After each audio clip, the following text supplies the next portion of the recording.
Hello everyone. आज बात करते हैं केतु की। केतु बहुत इंपॉर्टेंट प्लेनेट है। सबसे ज़्यादा इंपॉर्टेंस किसकी है? केतु की। क्योंकि पहला नक्षत्र केतु से शुरू होता है और ये पूरी साइकिल जब होती है तो रेवती केतु के नक्षत्र। केतु क्या है? Dragon tell. जो रह गया। टेल क्या है? पूंछ। जो रह गया। टेल में सबसे देखना लास्ट में पॉइजन होता है सांप की। जो रह गया वो क्या है? कर्म फल। कर्म को पूरा करने के लिए दोबारा जन्म मिला है। आपको पहले बता दूं, आत्मा कभी नहीं मरती है। सिर्फ क्या है? शरीर चेंज हो जाता है। जहां जिसका कर्म जुड़ेगा वहां वो बच्चा पैदा हो जाएगा। इसलिए कर्म अकाउंट देखा जाता है। नहीं तो बच्चा क्या करता है? अबॉर्ट भी हो जाता है। बच्चा नहीं भी होता है। आजकल तो बहुत ज़्यादा आईवीएफ के केसेस आ रहे हैं। अबॉर्ट हो जाता है बच्चा। क्यों होता है? ये सारे क्वेश्चन आपके पहले दिमाग में आने चाहिए। इसका आंसर धीरे धीरे आपको पता लगेगा। अगर आप क्वेश्चन नहीं करोगे, कोई परोस कर दे तो फिर क्या होगा? और यही सब ने करा। और जो सत्य पर हैं, उमंग तनेजा सर हैं, तो आप उनकी भी वीडियो सुनिए। वो भी सत्य के लिए अकेले बोलते हैं। वो मतलब जहाँ सत्य नहीं है, जो गलत बोल रहा है उसके खिलाफ वो भी बोलते हैं। और यही मैं बोलती हूँ आप लोगों को कि इनके पॉडकास्ट में उमंग तनेजा सर क्यों नहीं आए? क्योंकि इनको सिर्फ भ्रम फैलाना है। जो सत्य बोलते हो उसको पॉडकास्ट में नहीं लाना है, क्योंकि व्यूज को जिससे मतलब हो। यहाँ पर क्या सीरियस कंटेंट है।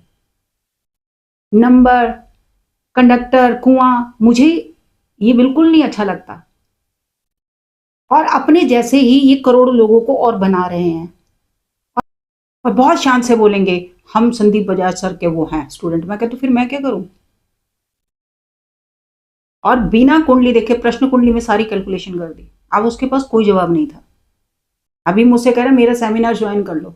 मैंने कहा अच्छा। तो जो लोग सत्य के लिए लड़ रहे हैं ना, आप लोग उनको थोड़ा सपोर्ट दो। उनके ऐसा नहीं कि उन्होंने करोड़पति बन जाना। उनके कितने व्यूज आते हैं? ओरिजिनल व्यूज हैं। सब्सक्राइबर उनके ज़्यादा तो इसका मतलब पेड सब्सक्राइबर है, लेकिन व्यूज वो नहीं लेते। उनके स्टूडेंट्स हैं। तो उन्होंने नाड़ी ज्योतिष बना रखी है। तो नाड़ी ज्योतिष में कितने कॉम्बिनेशन हैं वो उनके लिए प्रचार कर रहे हैं कि जो भी है प्रश्न कुंडली से चलिए या फिर उससे चलिए आप। Date of birth, time, place, उसमें भी काफ़ी सारी धाराएं होती हैं। बर्थ रेटिफिकेशन होता है, बहुत सारी चीज़ें। लेकिन ज्योतिष ने उतनी तरक्की तो करी है। उसको छोड़कर आप नंबरों के पीछे भाग रहे, टैरो के पीछे भाग रहे। तो ये जो केतु है हमारा पास्ट लाइफ कर्म है, जिसको पूरा करने के लिए आत्मा फिर से आती है। तो क्या करता है? डिटैच कर देता है। यहाँ से अलग हो जाओ। लगन में है तो क्या किससे डिटैच होना है? लगन का कारक तत्व अहंकार से।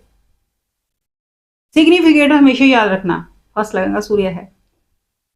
अहंकार से डिटैचमेंट। क्योंकि मुझे आता है ना, ये भी अहंकार है। आप हमेशा याद रखना, किसी चीज के लिए चुने गए हो। तो मैं हमेशा पूछती थी ना कि भगवान से, इतने सारे एस्ट्रोलॉजर है, मैंने क्यों चैनल बना लिया? क्योंकि ऐसे भगवान चुनते नहीं है। कोई कर्म है तभी भगवान चुनते हैं। लेकिन उसके पीछे मुझे सारी थ्योरी समझ नहीं थी, तो वो अब मैं धीरे धीरे बैठ के पढ़ रही हूँ। अहंकार भी वासना का एक हिस्सा है, तो अहंकार नहीं करना है। यहां से किसको डिटैच कर रहा है? अहंकार को। सेकंड हाउस ले लेते हैं, केतु आता है। यहां से किसको डिटैच कर रहा है? फैमिली, पैसा, कि यहीं रह जाना है। ज्यादा अटैचमेंट दिखाने की जरूरत नहीं है। कर्म पर फोकस हो। थर्ड हाउस क्या है? केतु। जहां पर वो कहता है छोटी छोटी यात्रा करो, स्पिरिचुअलिटी के साथ साथ चलो। अपने कम्युनिकेशन में बुद्धिमता लेके आओ। यहां कम्युनिकेशन किसका है? बुध का है। केतु अगर थर्ड हाउस और नाइन्थ हाउस का एक्सेस समझना है, शॉर्ट टर्म मनी अपनाता है, उसको बात भी ऐसे करनी जहां उसका स्वार्थ होगा। साथ साथ एक्सेस किसका पीछे? राहु का एक्सेस है वो। राहु उधर से फोर्स करेगा, इधर से केतु फोर्स करेगा। लेकिन आपने केतु को बोलना है कि वो कह रहा है। शॉर्ट टर्म की तरफ नहीं जाना है, स्पिरिचुअलिटी में जाना है। शॉर्ट टर्म में क्या करता है इंसान? कॉमोडिटी में जाता है, जल्दी जल्दी पैसा कमाना है। उसको पैसे के अलावा कुछ नहीं सोचता। लेकिन थर्ड हाउस में डिटैच कर देता है। खुद तू पराक्रम भी करेगा ना, मंगल यहाँ का कारक तत्व है, तेरे को मिलेगा कुछ नहीं। तो मुझे तुझे डिटैच करना है, अटैच नहीं करना। तो आपको शॉर्ट टर्म में ना जाकर लॉन्ग टर्म में जाना है, और प्लस अपने कम्युनिकेशन पर ध्यान देना है। ज़्यादा जोश दिखाने की ज़रूरत नहीं, जो करा आपने अपने लिए करा है। अगर किसी के लिए करा होता तो वो भी भगवान अपने पास नहीं रखते। हर कर्म आपका लिखा जाता है, उसके बावजूद आपकी कुंडली 0 होती है। क्यों? क्योंकि आपको पाने की इच्छा है, अहंकार ने आपको मारा। अगला लेते हैं 4th हाउस। यहाँ केतु क्या कहता है? कोई अटैचमेंट नहीं दिखानी अपने घर के प्रति। यहाँ उसके अहंकार नहीं होता, लेकिन उसके अंदर इमोशंस होते हैं। इमोशन से वो डिटैच करता है। इमोशन किस चीज़ के होते हैं? अगर हम किसी के लिए कुछ करते हैं, वो बदले में हमारे लिए कुछ करते हैं, ये इमोशनल अटैचमेंट है, बदले में कुछ पाना। केतु डिटैच, यहाँ उसके लिए इमोशन मैटर नहीं करते। 10th हाउस में कर्म मैटर करता है। राहु 5th हाउस क्या है? आपकी 7 से 11 पावर पोजीशन, प्यार आपका, बच्चे आपके, इससे डिटैच कर देते हैं कि ये एक पूरा सर्कल है जिसको आपने पूरा करना है। शादी भी करनी है, बच्चे भी करने हैं, इनकम भी चाहिए, लेकिन इससे अटैचमेंट मत दिखाओ, सब यहीं रह जाना। जो चीज यहां रह जानी है उसके पीछे भाग भाग के थोको नहीं, उतना ही काम करो जितनी जरूरत है। तो यहाँ के कारक तत्व कौन है? गुरुदेव। गुरुदेव क्या करते हैं? डिजायर को एक्सपेंड कर देते हैं। तो एक इच्छा पूरी हुई, दूसरी हुई, तीसरी हुई, चौथी। 4th हाउस में तो अनलिमिटेड हो जाएंगे ना, उच्च के हो जाते हैं गुरु। डिजायर्स इतनी कर देते हैं। ये भी देखने कौन सा सिगरेट कहां पर उच्च का हो जाता है, कितनी बढ़ोतरी कर देगा उसको। जैसे छोटी सी चिंगारी है ना, सूखे पत्ते पर डाल दो, वो आग बन जाती है। तो यही गुरुदेव है, एक्सपेंशन। तो पंचम भाव में क्या है? इन चीजों के पीछे नहीं भागना है, इससे केतु डिटेच कर देता है। 6th हाउस क्या है? आपकी जॉब, आपका पत्नी का सुख, अगर पत्नी की कुंडली पति का सुख, ये 6 से 12th हाउस है, उससे डिटैच। इसीलिए किसी के भी 12th हाउस में अगर राहु होता 6th हाउस में केतु में, मैचिंग में नहीं लेती। मैंने बोला ना, इतनी सारी कंजंक्शन को आप कैंसलेशन में नहीं डाल सकते, और सत्य सामने वाला सुनना नहीं चाहता। प्रॉब्लम यही है। 6th हाउस क्या? आपका जॉब है। अब जॉब का क्या आप फियर लेके बैठ जाओ कि मेरे पास तो पावर है, पोजीशन, मेरी इतनी अच्छी जॉब छूट ना जाए। केतु क्या है? फियर नहीं है। केतु पर जिसकी दृष्टि बन गई उसका भी तो वो फल दे रहा है। वो जिसके घर में है 6th हाउस, किसके घर में? मरकरी के घर में। पेपर वर्क से आपके सारे पेपर वर्क करेक्ट होने चाहिए जो आपके लिए, लेकिन सब देखना कि यहाँ पर किसी ने अपना साल गलत लिखवाया होगा कि इतने साल वालों को नौकरी मिल जाएगी, किसने क्या, किस पेपर वर्क में ही गड़बड़ियां। अब इन्होंने क्या करा है? ये काम तो करवा लिया, लेकिन कुंडली किसकी खराब होगी? बच्चे की। जो करते जा रहे हो ना 10 पर्दों के पीछे, वो आता जा रहा है आपके बच्चे की कुंडली में।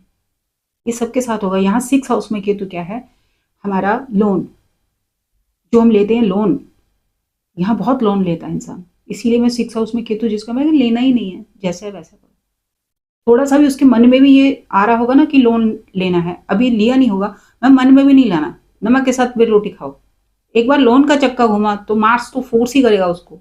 कोलॉर्ड किसका? ये मंगल का कोलॉर्ड है, केतु। तो मंगल उसको फोर्स करेगा, अरे कोई बात नहीं, पहला भी लोन उतर गया तो दूसरा और उठा ले, तीसरा और, ऐसे करते करते इंसान का एक दिन आ जाएगा कभी लोन नहीं। 6th हाउस में कभी भी केतु होता है तो बहुत ज्यादा पत्नी से लगाव, पत्नी से एक्सपेक्टेशन, प्लस आपकी जॉब से एक्सपेक्टेशन, प्लस आपने दुनिया को करके जो दिखाना है, क्योंकि आपके सबकॉन्शियस माइंड में क्या चल रहा है? राहु चल रहा है। राहु आपको किंग मेकर बना रहा है, लेकिन कहाँ? सपनों में। ओरिजिनल तो आपके सामने आपकी कुंडली, 3 प्लेनेट पर मैंने देखा करोड़ों का लोन लेके बैठे हुए लोग। मैं शुरू से एस्ट्रोलॉजर नहीं थी, लेकिन वो ऐसी खुंदस निकालते, पता नहीं इसने इन्होंने ये क्यों नहीं बोला कुंडली तो वाह है। मैं कहा होती तो जरूर आते आप। मैं तो अपनी कंडीशन बता के चलो, सत्य सुनना तभी आना, अदरवाइज आने की जरूरत नहीं। फोन भी करने की जरूरत नहीं है, पैसा काय को फीस दे रहे हो, कोई जरूरत नहीं है, अपने पास रखो, आपके काम आएगा। अपनी कंडीशन के साथ चलती हूँ। तो 6th हाउस में केतु बिल्कुल अच्छा नहीं है।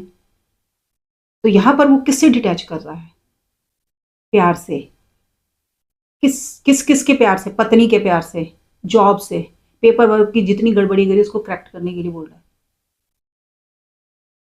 ये क्या है? 9th से 10th हाउस पिता का कर्म भी है, ये मामा का घर है, यानी भवाल भव में कितने घर आ जाएंगे, लेकिन उससे डिटैच, कोई एक्सपेक्टेशन नहीं रखनी। ये आपके कजन ब्रदर सिस्टर हैं मरकरी, तो आपका क्या होगा कि मैंने इनके लिए इतना किया, ये मेरे लिए करें, नहीं, कुछ नहीं मिलेगा वापसी में, यही समझना है। 7th हाउस में केतु किससे डिटैच करता है? अपनी पार्टनरशिप। किसके साथ होती है पार्टनरशिप? अपने पति के साथ, तो उससे डिटैच कर देगा। प्रियोरिटी आपकी क्या है? फिजिकल रिलेशनशिप नहीं है, अपने पति को पाना नहीं है, लगन में राहु है ना, उस पर तरफ ध्यान देना है। ऑब्जेशन दे देगा, इसलिए जो भी होगा लाइफ में अनएक्सपेक्टेड होगा। 7th हाउस के कारक तत्व कौन है? शुक्र। शुक्र क्या है? Luxurious life. अगर पत्नी डिमांड करेगी वो पूरा नहीं कर पाएगा, तो क्या करता है? डिटैच कर देता है। कारक तत्व भी और घर भी शुक्र चलेगा, सिग्निफिकेटर भी शुक्र ही है। पति पत्नी दोनों को रिप्रेजेंट शुक्र करते हैं शादी के बाद। तो यहां पर क्या है कि वो डिटैच करता है कि पति से कोई एक्सपेक्टेशन ना रखो, पत्नी से कहते हैं पत्नी से कोई एक्सपेक्टेशन मत रखो। इसलिए हम कामा हाउसेस देखते हैं 3, 7, 11 किस कामना के साथ आपसे जुड़ रहा है। 3rd हाउस में कौन सा प्लेनेट है? 11th में कौन सा है? 7th में कौन सा है? बिना एक्सपेक्टेशन के कभी मैरिजेस नहीं होती हैं, और ये बढ़ती हैं, कम नहीं होती हैं। लेकिन कुंडली नहीं बदलती, आपको बदलना होता है। 8th हाउस क्या है? ये पब्लिक, ससुराल, आपका 7 से 2nd, आपकी वाइफ का, फैमिली, बहुत सारी चीजें हैं। मम्मी का ये 5th हाउस है, उनके हेल्थ इश्यूज रहेंगे, तो भवाद में सारी चीजें लेके। 8th हाउस क्या? पब्लिक मनी से वो अटेंशन पाना जाता है। पब्लिक है, ये पब्लिक घर है जहां से पैसा आना है। यहां जो होगा अनएक्सपेक्टेड होगा। ये वो बंद दरवाजा है, अचानक केतु क्या से क्या दे दे। अगर 11 से है तो गेन प्रॉफिट, अगर 12 से है तो लॉसेस। यहां पर अपना पैसा नहीं लगाना। अगर आपके नहीं भी प्लेनेट दे रहे तो आप जॉब करो, अगर फिर भी बिजनेस करना तो मैं कहती हूँ कमीशन का काम करो। अपना पैसा जहां लगाए वहां डूबना ही डूबना है, क्योंकि वो डिटैच कर रहा है इस चीज से कि पब्लिक से डिमांड मत करो, पब्लिक से मत मांगो पैसा। अगर वो पब्लिक से पैसा मांग रहा है, काय के लिए मांग रहा है वो? क्योंकि अपनी उसकी खुद की इन्वेस्टमेंट है। बिजनेस के लिए पहले इन्वेस्टमेंट करनी पड़ती है। अब उसकी क्या होगी एक्सपेक्टेशन? यहां से मैं कमा लूं, लेकिन वो डिटैच कर रहा है कि नहीं, यहां तुमको कमीशन का काम करना था, अपना पैसा लगाना ही नहीं था। अपना पैसा तो उसका डूबेगा, पब्लिक से भी कुछ नहीं मिलेगा। हर जगह केतु की कंडीशन, क्योंकि यहाँ के कारक तत्व कौन है? शनि। शनि को तो अगर कंडीशन बता दो तो और काम खराब हो जाता है। मैंने बोला था शनि जो दे जाए, सिग्निफिकेटर आप लोग लेते जाना। 9th हाउस केतु किससे डिटैच करता है? एजुकेशन से। लेकिन केतु को समझना है वो काय के लिए आपको कह रहा है, पढ़ना है बैठ के। पास्ट लाइफ में पढ़ाई नहीं पूरी, इसीलिए तो 9th हाउस मिला है आपको। 9 से 8 क्या है? 12th हाउस है। तो 8th हाउस हमारा क्या है? पास्ट पेंडिंग कर्मा है, उसको कंप्लीट करना है। अगर 9th हाउस में है तो वो क्या करेगा? 50% पहले डिटेक्ट कर देगा, क्योंकि आप अपने जोन में नहीं रहते। लगन पर दृष्टि होगी ना केतु की, अपने आप से इंसान इतना डिटेच रहता है, वो कर क्या रहा है उसको समझ नहीं आता। तो क्या करेगा? आप जैसे बहुत ज्यादा पैसा खर्च करते हो, पैसे को 50 रुपीज डिटेक्ट कर देगा, 50 पैसे मिलेंगे, 50 पैसे वो अपने आप ही सेव कर लेगा अगले जन्म में। अगला जन्म आपने तैयार कर दिया, केतु 9th हाउस। क्योंकि आप अपने जो करने आए हो कर्म वो पूरा नहीं करा। आपको स्टडी के लिए चुना गया है, उसमें भी काय हायर स्टडी के लिए। जो हमारी 12th तक स्टडी होती है वो है 5th हाउस। 5th से 9, 9 से हमारा आगे कॉलेज, कॉलेज से भी हायर MBA देखने तो भी 9, एब्रॉड, मेडिकल, जितने आपने एग्जाम क्रैक करने 9th हाउस। अगर आप 9th हाउस से फोकस हटा लेते हो, आपका जॉब पर फोकस है कि नहीं मैं साथ साथ प्राइवेट जॉब करूं, कभी नहीं करने देते वो। मनी उनके लिए प्रायोरिटी नहीं, ज्ञान प्रायोरिटी है। पेंडिंग है उसको पूरा करो। ज्ञान छोड़ा था, ज्ञान के लिए आए हो, ज्ञान पढ़ो बैठकर। उसके बाद वो अपने आप ही जॉब दे देंगे ना। ज्ञान से पैसा आता है, पैसे से ज्ञान नहीं आता। आप कहीं बोल मैं 5 लाख रुपए दे दूंगा, अपने बच्चे की डिग्री ले लूंगा, लेकिन प्रैक्टिकल उसको ही उतरना मैदान में काम करने के लिए, फिर क्या करोगे आप? वो कर नहीं पाएगा। इसीलिए हर प्लेनेट के भाव को समझना है। 10th हाउस केतु हमेशा अपने काम से डिटैच रहता है, काम में उसका मन नहीं लगता। क्यों नहीं लगता? उसकी पहली दृष्टि कहां पर है? 2nd हाउस पर है ना। उसको पैसा चाहिए, कैसे भी चाहिए। जिस दिन पैसा आएगा खुश होगा, जिस दिन पैसा नहीं होगा उदास रहेगा। यहां पर 10th हाउस क्या है? कर्म तो करना है, कर्म से जो फल मिल रहा है उसमें एक्सपेक्टेशन नहीं लगानी कि नहीं मुझे आज 2 लाख रुपए ही चाहिए। आपकी कंडीशन तो उसी समय लग जाती है ना। ये आपने MBA करा नहीं, दिमाग में आ गया 1 करोड़ का पैकेज चाहिए मुझे, तो वो सेटिस्फेक्शन नहीं मिलता उसको अपने काम से। 2 वजह है केतु की। एक तो अपने मन मुताबिक उसको काम नहीं मिलता, दूसरा वो एक्सपेक्टेशन करता आज मेरे को इतना मिल जाए, तो वो मिलता नहीं है। इस वजह से ऐसे लोग भी डिप्रेशन में ही रहते हैं। Ketu 10th house. डिप्रेशन हो जाता है इनको, क्योंकि वो अपनी एक्सपेक्टेशन के जितनी थी उसके ज़्यादा उसको मिला नहीं इस वजह से। 11th हाउस अनएक्सपेक्टेड है। अगेन जो कहोगे वो नहीं देगा, यानी आपने 1 रुपये बोला होगा वो 100 रुपये देगा। Ketu 11th house. उसके बाद आ जाता है केतु 12th हाउस। यहाँ पर भी वो सेपरेट कर देता है, क्योंकि यहाँ हमारा बैड प्लेजर है। यहाँ जितनी भी कंजंक्शन आएगी आपको नींद नहीं आएगी, क्योंकि आपकी सोल आई थी लिबरेशन के लिए और आपने क्या करा, उसको वासनाओं में मार दिया। कैसे मिलेगी? अपने कार्य को पूरा करना। यही केतु कहता है अपने कर्म जो पेंडिंग छोड़े उसको पूरा करो। आपने क्या करा, सो के 12th सबकॉन्शियस माइंड में वो बंदा क्या दवाइयाँ लेगा, सब कुछ करेगा, नींद नहीं आएगी। ओरिजिनली तो आती नहीं है, दवाइयाँ खा खा के अपने आप को सुलाता रहता है, काम से बचता है। इसी के लिए तो आपको नीचे आना पड़ा। 6th हाउस में इसलिए बोला था ना, अनयूजुअल राहु बीमारी दे देता है। Ketu 12th house sleeping disorder, और किसी चीज का कोई उपाय नहीं, आपने बदलना अपने आप को। इसी तरह आप सत्य से जुड़ें। अगली बार मिलते हैं एक और अच्छे कंटेंट के साथ।